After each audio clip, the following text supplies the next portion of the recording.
So this is a follow-up video, and I've made videos on this car, the air conditioning, before.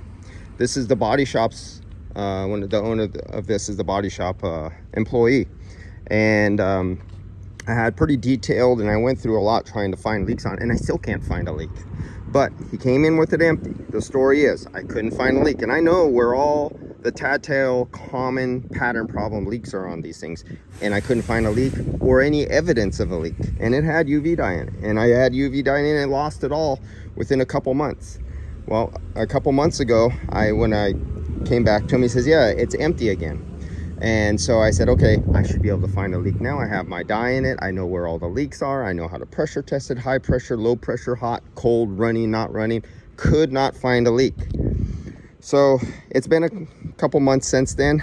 And he says, this thing freezes the hell out of me, because I got it down to, I think, 37 degrees Fahrenheit out the dash on a nice hot summer day, sitting in the sun.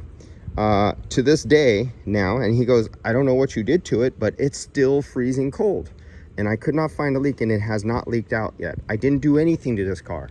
All I did was evacuate and recharge and look for the leaks, and it leaked the entire charge out before, but this time it did not leak out. One of those things, but I know it will leak eventually. See you guys later. That's just an update of a leak I couldn't find. A leak was obvious because it went to 0, and I filled it up and it hasn't lost, and it's still doing 37, 38 degrees out of the dash.